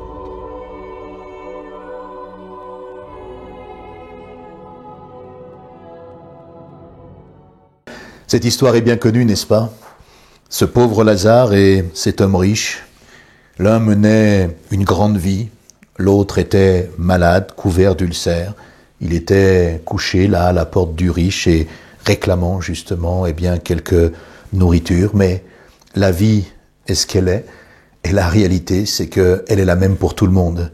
Riche ou pauvre, à un moment donné, nous allons quitter ce monde et disparaître. Et la Bible nous dit que ces deux hommes sont amenés à mourir. Et l'un est parti en enfer et l'autre est parti dans la présence de Dieu. J'aimerais vous dire que la Bible confirme ces deux lieux. Il y a, après la mort, un espace qui est réservé à tous ceux et celles qui auront non simplement cru en Dieu, mais qui auront cru Dieu, et qui seront partis avec lui pour l'éternité, parce qu'ils auront accepté comme Jésus, Seigneur et Sauveur dans leur vie. J'aimerais vous dire d'emblée que ces deux environnements existent, la Bible le confirme. Il y a, après la mort, que nous le voulions ou non, deux environnements bien distincts. Il y a un environnement qui est dans la présence de Dieu, où il y a plus de douleur, plus de souffrance, mais c'est la paix et le repos pour l'éternité. Et puis il y a un autre lieu qu'on appelle l'enfer. Ce lieu, c'est un lieu terrifiant, un lieu où toute souffrance ici humaine n'a rien à voir avec la souffrance de là-bas. Et pour rien au monde, je souhaiterais que vous ou moi, nous puissions nous y retrouver. Et si je voulais vous parler de cela aujourd'hui et finir avec cette dernière histoire, c'est tout simplement parce que c'est le seul cas ici où un homme va demander la pitié à Dieu, mais Dieu sera dans l'incapacité, l'impossibilité de pouvoir lui accorder. Vous savez pourquoi ? Tout simplement parce que pour cet homme, il est trop tard. Oui, il y aura un temps où la grâce de Dieu pour le salut des hommes prendra fin. Il y arrivera dans la vie de chacun où à un moment donné, pour vous comme pour moi peut-être, ça sera trop tard. Trop tard si nous laissons le temps passer. Trop tard si nous ne faisons pas des choix avant. Trop tard si nous ne prenons pas les bonnes décisions. Et c'est pour cela que le prophète Amos, c'est-à-dire quelques centaines d'années avant la venue de Jésus-Christ, dira ceci: « Prépare-toi à la rencontre de ton Dieu ». Oui, mes amis, c'est aujourd'hui qu'il faut se préparer. C'est aujourd'hui qu'il faut être prêt à rencontrer le Seigneur, à préparer sa vie. Ça peut arriver aujourd'hui, demain, dans 10 ans, dans 20 ans, peu importe. Mais c'est du temps de notre vie qu'il faut nous préparer. Après la mort, c'est trop tard. En cette période de pandémie terrible, où des milliers de gens meurent, où vont-ils ? Où vont-ils ? Ont-ils la possibilité de réfléchir avant de partir ? Peut-être à un texte biblique qu'un membre de leur famille ou un ami ou un voisin aurait pu leur donner ? Est-ce qu'ils ont la possibilité de réfléchir à une parole qui leur a été donnée ou peut-être à une émission qu'ils auraient pu visualiser, voir ? Où vont-ils ? Bien sûr, tout le monde a son libre arbitre et ses choix personnels pour décider où ils vont passer l'éternité. Mais j'aimerais vous dire que si vous ne faites pas de choix, la destination est déjà prévue. Et sans entrer non plus dans une culpabilité à outrance, bien entendu, frères et sœurs, mais pouvons-nous nous demander, pouvons-nous nous poser la question si nous avons bien accompli tout ce que Dieu nous avait demandé de faire? Est-ce que nous avons bien accompli les projets de Dieu dans notre vie? Ni trop, ni trop peu. Parce que quand nous en faisons trop, ça marche pas non plus. Et quand on en fait trop peu, ça ne fonctionne pas non plus. Mais juste être équilibré, faire ce que Dieu nous demande. Voyez, dans cette histoire, a priori, il semblerait que cet homme ne s'est pas trop occupé de Dieu, non, ni même de ce que Dieu aurait pu préparer pour lui. Non, la Bible nous dit qu'il était esclave de ses richesses, esclave de la convoitise mondaine. Il s'était réjoui dans toute sa vie, sans penser où il irait après sa mort. Et que, bien entendu, il aurait, comme tout un chacun, comme chacun de nous, des comptes à rendre à Dieu. N'est-ce pas le monde dans lequel nous vivons aujourd'hui? N'est-ce pas un monde essentiellement égoïste qui se soucie de lui, qui se soucie de son bien-être, qui se soucie de s'enrichir essentiellement sur le dos des autres? Quand on entend que certains s'enrichissent aujourd'hui à travers la bourse sur des paris, de la manière dont le Covid-19 va se manifester, si l'épidémie va se répandre ou pas. C'est incroyable de voir de quelle manière aujourd'hui notre monde est conçu, dans la surconsommation, un monde qui entretient les inégalités et les écarts sociaux pour préserver ses propres avantages égoïstes. Voyez, finalement, de civilisation en civilisation, la mentalité de notre monde n'a pas changé. Chers amis, avez-vous pensé à ce qui se passera si la mort devait vous prendre? Oh, je ne veux pas jouer les prophètes de la malheur, mais c'est la réalité. Un jour, vous et moi, nous allons partir de cette terre. Nous allons disparaître. Mais ma question, c'est quelle sera votre destinée? Avez-vous aujourd'hui fait un choix? Avez-vous pris une décision? Car tout ne se finit pas au crématorium, non. Tout ne se finit pas dans un cercueil. Non, non. Votre âme retournera, comme toutes les âmes, au jugement dernier.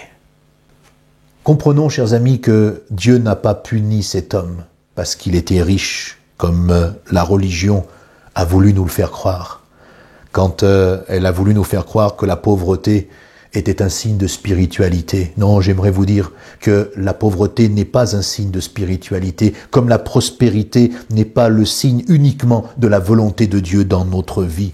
Croire à cela, c'est un manque d'équilibre et de connaissance biblique. Dieu n'est pas opposé à ce que l'on possède des richesses bien acquises. Dieu n'est pas contre le fait de profiter de la vie et d'en faire profiter les autres. Non, ce que Dieu condamne, c'est l'attitude de cœur, c'est la mauvaise mentalité, une mentalité d'égoïsme, une attitude de convoitise, toujours avoir plus, toujours avoir davantage, toujours posséder ce que l'autre a, c'est une attitude d'avarice. Certains n'ont rien. Ils n'ont rien eu pendant des années. Et puis le jour où ils ont commencé à gagner un petit peu, le jour où ils ont commencé à faire un peu de profit, ils oublient d'où ils viennent. Ils oublient la souffrance des autres, la condition des autres. J'aimerais vous dire, si Dieu nous donne aujourd'hui quelques moyens matériels ou financiers, bien sûr c'est pour nous bénir, bien sûr c'est pour que nous puissions en profiter et en faire profiter nos familles, mais c'est aussi pour bénir ceux qui sont autour de nous. Cet homme riche est là, il est en enfer. La Bible nous dit, il est en proie au tourment et il s'écrie, « Aie pitié de moi parce que je souffre cruellement. » Mais j'aimerais vous dire que là, dans cette situation, même Dieu ne pourra rien faire à ce moment. La bonne nouvelle pour vous, c'est que si vous entendez ce message, que vous visionnez cette vidéo, c'est que vous n'êtes pas en enfer et que vous ne faites pas partie de ceux et de celles qui s'écrient « Aie pitié de moi parce que je souffre cruellement dans cette flamme. » Alors, ça veut dire quoi? Ça veut dire que vous pouvez faire partie de ceux qui peuvent réfléchir. Vous pouvez faire partie de ceux qui pourraient faire un choix maintenant. Vous pouvez faire partie de ceux qui pourraient dire « Aie pitié de moi, Seigneur. Je suis en train de comprendre les choses. Sauve-moi. Pardonne mon péché. Pardonne mon ignorance. Pardonne ma fierté, mon arrogance. Pardonne mon attitude imbue, orgueilleuse. Pardonne-moi. » Mais tout cela dépend de vous. Un jour, quelqu'un m'a dit, « Pasteur, que faudrait-il que je fasse pour aller en enfer ?» Je lui dis, « Mon ami, tu n'as absolument rien à faire.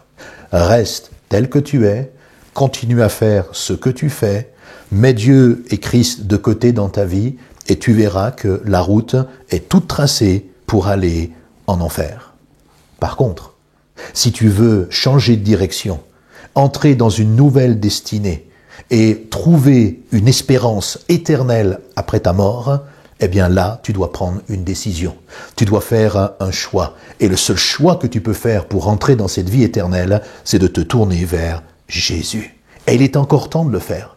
Il y a la possibilité encore aujourd'hui de faire la paix avec Dieu, de lui demander pardon et d'obtenir la vie éternelle. Frères et sœurs, écoutez-moi un instant. C'est encore le moment de répandre la sagesse de l'Évangile. Oui, ce sont des circonstances particulières. C'est encore le moment de répandre la puissance de l'Évangile. Manifestez la grâce de Dieu. Manifestez son amour. Manifestez sa compassion. Manifestez son espérance. Si vous êtes dans des actions sociales, ne fermez pas ces actions sociales. Développez-les, ouvrez-les, réouvrez-les, travaillez pour le Seigneur, bénissez ceux qui sont autour de vous. Même dans ces temps de tribulation actuels. Oh, nous n'avons jamais été autant insultés, injuriés sur les réseaux sociaux, voire même menacés. Nous n'avons jamais eu autant de messages délectueux mais malgré tous ces moments difficiles, nous continuons à répandre l'évangile de grâce et de miséricorde. Des membres de l'Église me disaient encore dernièrement combien leurs voisins proches les insultaient parce qu'ils savent qu'ils vont dans une église évangélique. Ils sont touchés dans leur cœur parce que la population croit que c'est à cause des chrétiens évangéliques que cette épidémie s'est déclarée et développée en France.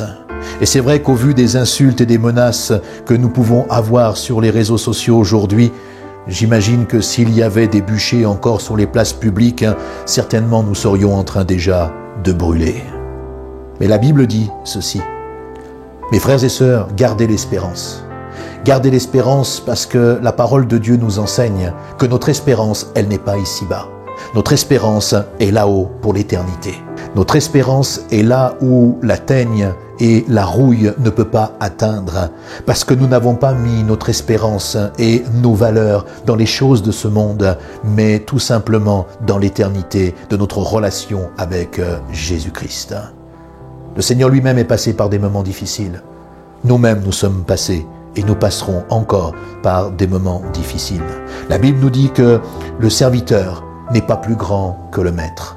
Mais j'aimerais terminer, frères et sœurs et chers amis, avec ce dernier verset de l'Écriture. Dans Jean chapitre 16, le verset 32, il est dit ceci. « Voici que l'heure vient, dit Jésus, et elle est déjà venue, où vous serez dispersés chacun de votre côté et me laisserez seul. Cependant, je ne suis pas seul, dit Jésus, car le Père est avec moi. Je vous ai dit cela afin que vous ayez la paix en moi. » Et j'aimerais finir avec cette dernière pensée qu'il y a dans ce verset où Jésus nous dit « Vous aurez à souffrir dans le monde, mais prenez courage, moi, dit Jésus, j'ai vaincu le monde. » Alors, si comme cette femme cananéenne, vous avez besoin pour vous-même ou pour un proche de libération ou de délivrance, si comme pour ces 10 lépreux, vous avez réalisé que le péché était ce qui affectait votre vie, votre cœur et pouvait transformer votre caractère et votre mentalité, que vous avez besoin d'être pardonné pour être renouvelé, régénéré, si comme ce riche et le pauvre Lazare, vous avez réalisé que c'est temps aujourd'hui de faire un choix, de prendre une décision. J'aimerais vous inviter, chers amis, à prendre cette décision, à faire le bon choix dans votre vie. J'aimerais tout simplement prier pour vous. Et là où vous êtes, alors vous êtes en train de visionner, si vous êtes dans cette situation, cet état de cœur, où vous êtes en train de réfléchir à tout ce que vous venez d'entendre et de voir, et que peut-être quelque chose vous a interpellé, et que peut-être au plus profond de vous-même, vous vous dites, mais est-ce que cette parole est pour moi, Est-ce que vraiment Jésus pourrait encore faire quelque chose pour moi aujourd'hui, après tout ce que j'ai vécu, après tout ce que j'ai dit sur lui, après tout ce que j'ai pu faire, après tout ce que j'ai entendu sur la religion et le reste, est-ce que vraiment Jésus pourrait faire quelque chose dans ma vie? Si vous prenez cette décision, j'aimerais prier pour vous maintenant Et j'aimerais vous conduire dans un moment spirituel, un temps spirituel, où vous allez tout simplement, eh bien, si vous le voulez, si vous le désirez, prier avec moi. J'aimerais vous inviter à fermer vos yeux là où vous êtes, à courber votre front dans le respect et à prier tout simplement et à répéter cette prière après moi. Répétez ces quelques paroles. Seigneur Jésus, je m'approche de toi parce que je veux croire à cette parole que j'ai entendue. Ton serviteur nous a dit que tu étais ce Jésus qui pardonnait les péchés, qui restaurait les vies, qui guérissait les malades. Alors je veux croire en cette parole maintenant. Je veux l'appliquer à mon cœur. Je n'ai peut-être pas tout compris, mais je crois que tu es vivant, mort à la croix pour nos péchés, ressuscité et glorifié à la droite de Dieu. Et à cause de ta victoire, nous pouvons obtenir le pardon dans nos vies et l'espérance éternelle. Merci Seigneur pour ce que tu es en train de faire maintenant dans ma vie. Je te demande pardon pour tous mes péchés. Je te demande de me pardonner et de sauver maintenant ma vie. Aide-moi à mieux comprendre maintenant ta parole. Aide-moi à grandir dans la connaissance des choses de Dieu et de faire de nouvelles expériences avec toi. Merci pour la vie éternelle et abondante que tu donnes à ma vie maintenant. À toi soit toute la gloire dans le nom de Jésus. Amen.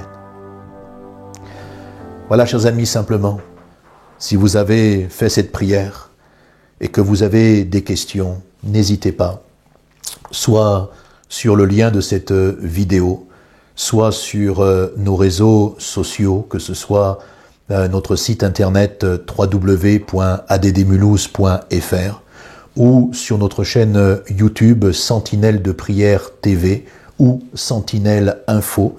Vous pouvez nous laisser vos messages et nous vous y répondrons. Également sur notre page Facebook, vous pouvez nous joindre ADD Mulhouse et vous pouvez également laisser des commentaires en message privé afin que nous puissions vous répondre.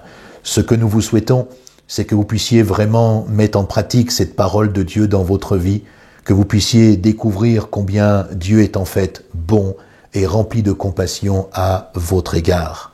J'aimerais prendre un moment maintenant où tout simplement nous pourrions avoir encore ce temps d'intimité avec Dieu, avec ce dernier chant que Serena va nous interpréter.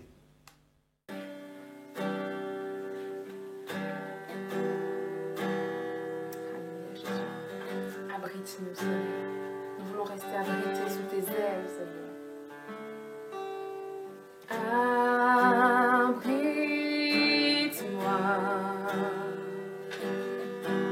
sous tes ailes. Couvre-moi par ta main puissante, même si les océans se déchaînent, je les traverserai avec toi. Tu domines les tempêtes, je suis tranquille car tu es là.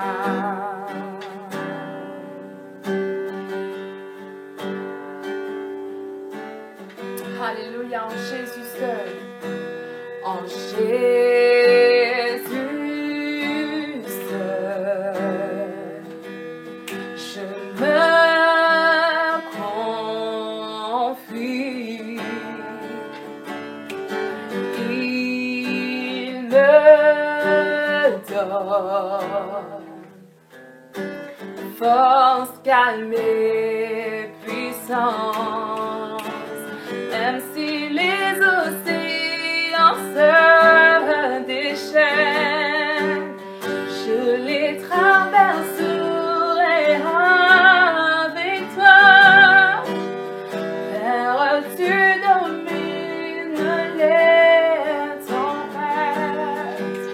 Je suis tranquille car tu es la même si, même si les océans se déchaînent, je les traverserai avec toi.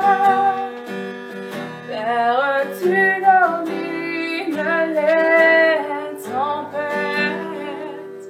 Je suis tranquille car tu es là.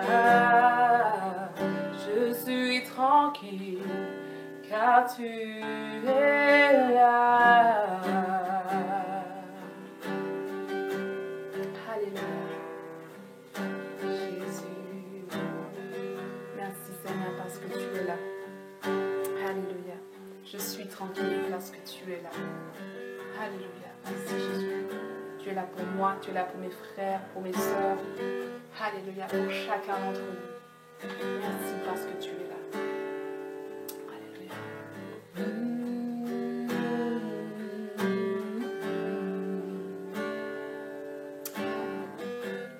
Que Dieu vous bénisse, frères et sœurs, et que nous puissions être bénis dans la présence du Seigneur tout au long de cette semaine qui se présente à nous. Je crois que le Seigneur nous attend. Soyons fidèles au poste. Amen. Soyez bénis. Merci Serena pour ce merveilleux chant. Nous voulons bien entendu rester abrités sous les ailes du Très-Haut, rester abrités sous sa protection divine. Que le Seigneur vous bénisse cette semaine et vous fasse vraiment du bien. Nous continuons à prier pour vous. Vous le savez, nous vous aimons et nous voulons vraiment que vous puissiez rester ferme dans la foi au travers de cette épreuve terrible que le monde traverse aujourd'hui. Restez encouragés, restez fortifiés, prenez soin de vous. Si vous travaillez, eh bien, prenez toutes les garanties nécessaires pour sécuriser ce que vous faites et ce que vous vivez.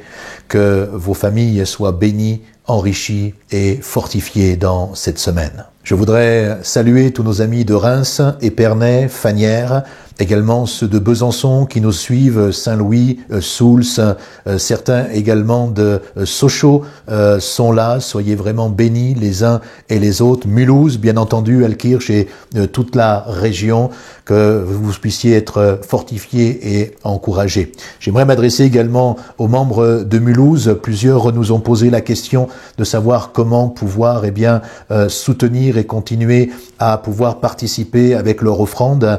Eh bien, vous avez reçu normalement quelques SMS, quelques mails, et au travers de notre site internet www.addmulhouse.fr, vous pouvez également cliquer sur l'onglet Nous soutenir et pouvoir verser le don ou l'offrande que vous souhaitez. Vous savez que vos églises ont toujours les mêmes besoins, les charges sont identiques. Alors je vous invite à continuer à soutenir votre église, à continuer à soutenir le travail qu'elle accomplit et le ministère de votre pasteur. Soyez bénis, soyez vraiment fortifiés et nous nous retrouvons ensemble mardi soir à 19h30 et nous aurons un temps particulier. Mardi soir, nous aimerions vous inviter à poser vos questions. Le thème sera « Avez-vous peur de la mort ?» Et avec le pasteur David Claric, nous aurons un temps de partage et un temps d'échange où nous allons répondre à vos questions. Nous serons en direct sur YouTube en espérant que les moyens techniques nous permettent de réaliser cet événement, mais soyez présents, soyez au rendez-vous mardi soir, 19h30, pour un temps d'échange. Vous pourrez poser vos questions par le chat sur YouTube. Pour cela, inscrivez-vous sur la chaîne YouTube Sentinelle Info ou Sentinelle de Prière TV. Créez tout simplement votre compte avec votre adresse email et votre mot de passe, et puis cliquez sur la petite clochette pour pouvoir être prévenu suffisamment tôt de nouvelles vidéos qui sont en ligne, et là vous avez votre compte et maintenant vous pourrez accéder au chat et poser toutes les questions que vous souhaiterez, et nous essayerons avec le pasteur David Claric d'Épernay d'y répondre avec grand plaisir. Alors rendez-vous mardi soir 19h30 pour un temps convivial encore ensemble. Soyez bénis, très bonne semaine et à très bientôt.